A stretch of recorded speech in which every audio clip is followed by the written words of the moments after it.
So I'm Mark Barrera from TrustRadius, and we're talking to people who have used TrustRadius to buy business software to learn more about the ups and downs of the buying experience.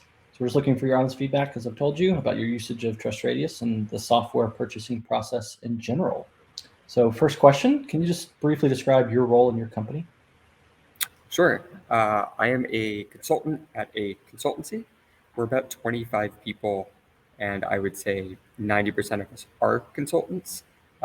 Because we are pretty much all consultants, the way I would use TrustRadius is, as a small company, we're looking to bring on certain softwares and certain capabilities. And so each of us sort of plays a unique, we all contribute to, for any given functionality or any given capability, we all chip in to try and evaluate or throughout the evaluation process for different softwares and services. Perfect. And how long have you been using TrustRadius for software purchasing decisions? Probably about 2 years. Okay. And then what would you say is the size of a typical buying committee when making these decisions? And it sounds like it's going to vary by business, but just kind of curious. Yeah, at my current company, no more than 5 people.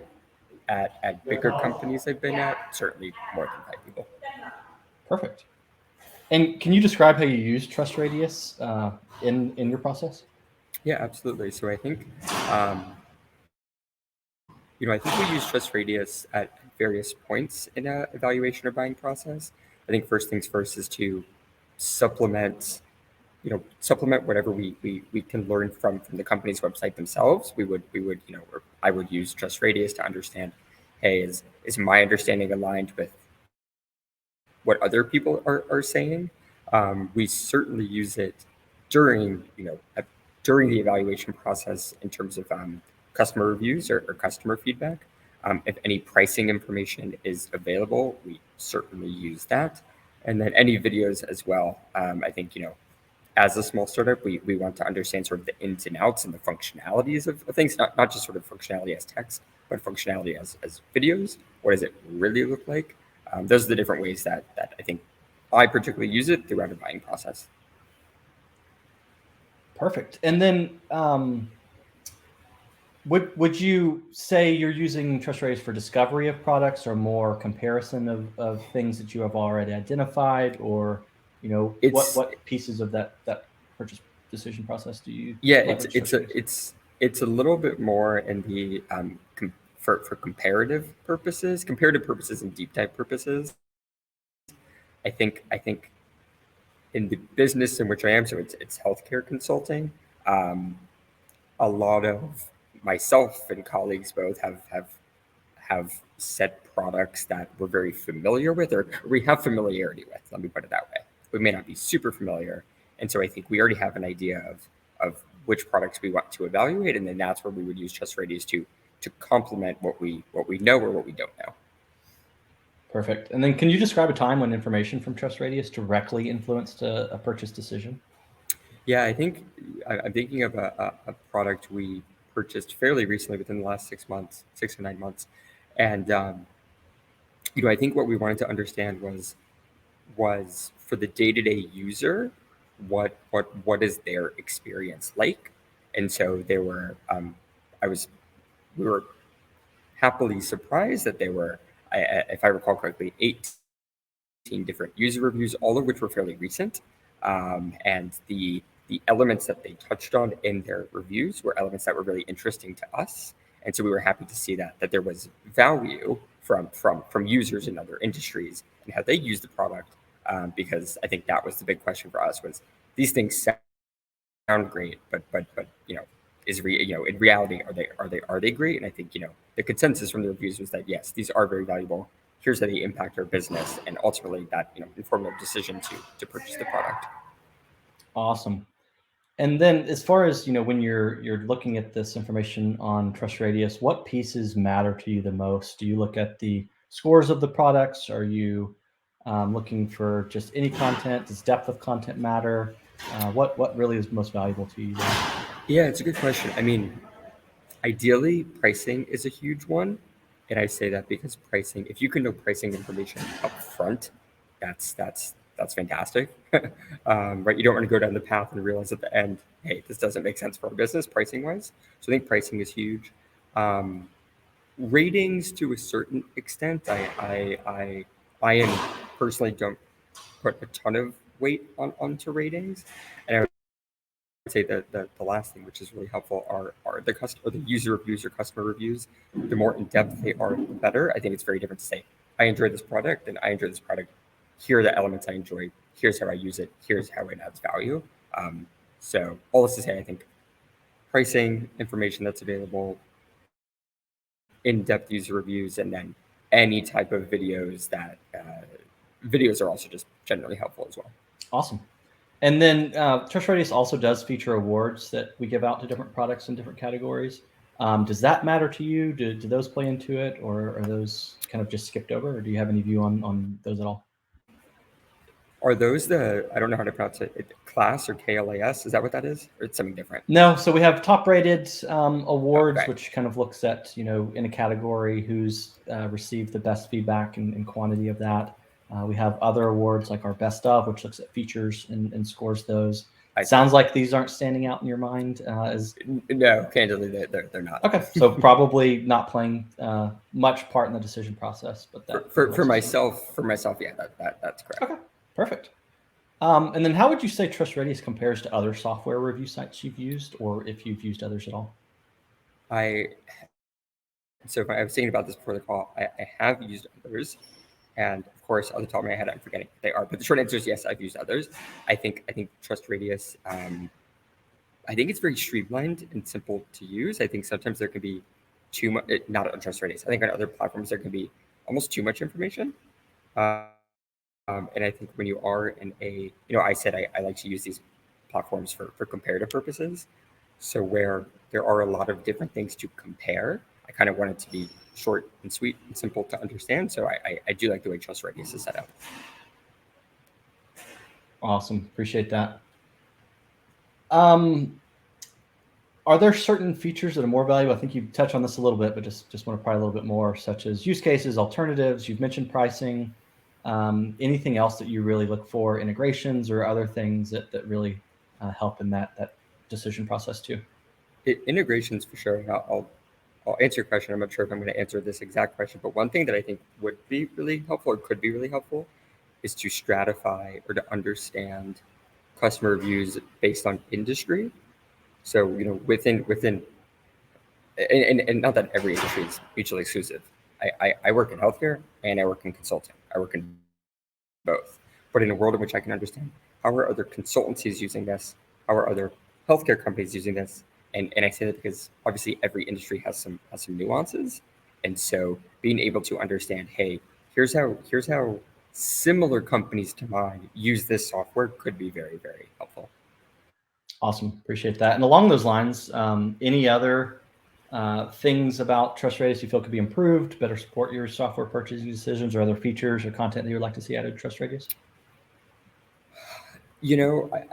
Obviously I don't know what you require from companies on your site, but in a world in which there was required pricing information that would be helpful, or even the ways in which they might do pricing. Another one, this is like a real world example right now.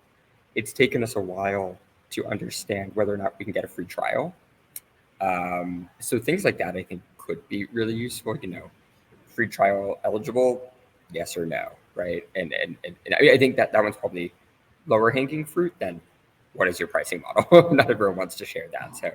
So anything around free trials could be useful. Yeah, awesome. And along those lines, just to make you aware, we're definitely leaning into pricing, trying to get that. To your point, it's hard to require them, but we're doing two things. One, trying to source that on our own. Also, pulling quotes from the reviews. Anytime we see people talking about how much they spend, they may not give the exact number, but at least to illustrate an ROI on the spend if they think it's worth it or not. So definitely leaning into that, and actually to make you aware. Sounds like you're familiar with our videos, but we are also adding interactive demos as well as some free trials via test box. Okay. We're wanting to make that available on our site. So things that we're leaning into, to your point, we hear others saying exactly what you're saying and are trying to capitalize on that and make sure we bring that content into our site. Awesome. So how would you say using TrustRadius has impacted your overall satisfaction in making software purchases?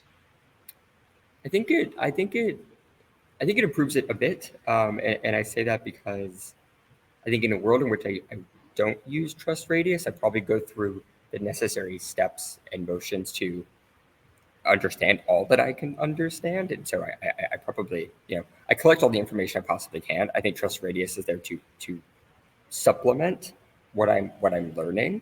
So I would say it does improve it. Is it a 180-degree turn and it makes everything that much better? Probably not, but it does improve it a bit. Yeah. Okay. And then along those lines, when making software decisions, what other places do you go to discover or decide on software? What are the other sources of information that help you in that I process? think the easy one is Google software name reviews, right? I think YouTube certainly has obviously video elements of that, and someone might say, "Hey, here's my experience." Um, Again, it's blanking on me. There are similar companies to TrustRadius that I will leverage as well. But again, I would say, I mean, Google and YouTube are so quick and easy. Obviously, their fundamental purpose is not that of TrustRadius's, but they're so broad that they have similar components. So those are two that come to mind. Perfect. And then putting TrustRadius aside, are there any trends that you see, good or bad, in software purchasing that you like or you don't like, or things you see vendors doing that don't make sense to you, or anything else you kind of see just in general about purchasing software these days? One thing that comes to mind. This is a little bit more on services than software, but they certainly overlap. Um, when reaching out to companies, when actually engaging companies for um, sort of information and getting collateral, then sharing that collateral with colleagues who are not on those calls, who are less familiar, but we need their buy-in. I find that information to be oftentimes very, very high level and forcing myself and others to want more. It's a bit of a it's not ideal. I think ultimately we're looking for more specificity, and I say this like across the board. I think more specificity is good. I think too specific is not good. Too high level is not good. There has to be like a good balance. And in my experience, I find that collateral during the buying process is too high level. In order to get specificity, you have to get on the phone once, twice, three times, four times, and it's very time consuming. And so I do think that there's probably a world in which collateral is just better. It is more informative, and hopefully that actually shrinks the buying cycle because we're getting the information sooner. We're getting the right information sooner. Awesome. And then kind of to that point, on the software purchasing side, less on the services, what's your level of leveraging vendor information or engaging with their sales team? And what are your thoughts on that? Um, I view it as it's funny thinking about a project I've done in the past, sort of on this topic. I view it as pretty much necessary in any given instance engaging the sales team. Um, I personally have not experienced a situation in which everything is pretty seamless and technological. You don't really need to talk to anyone or talk to a chatbot. So in my experience, talking to a live human on the other end at the vendor is 10 out of 10 times it's what we do. And what I would add to that, and I alluded to this, is 10 out of 10 times we're talking to them multiple times. Not necessarily because we're interested, or excuse me, seriously interested, but in large part because we need more information. We're not getting the information that we want either from collateral or from a first phone call. Awesome. And then we talked a little bit earlier about information sources. Do you leverage analyst reports or these 2x2 grids that layer products on those, or what's your thought on those in the marketplace? I do, and I take those with a grain of salt. I think sometimes they can be very. A 2x2 grid is inherently simplified, and so I look at that.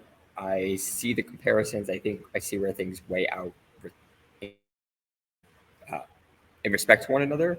But ultimately, that is a. I don't think that informs our decisions. Put it that way. Awesome. Okay, perfect. Well, those are all the questions, unless there's anything else you'd like to let me know, either about how you use TrustRadius or anything about the buying process. I think that's everything on my end. Perfect.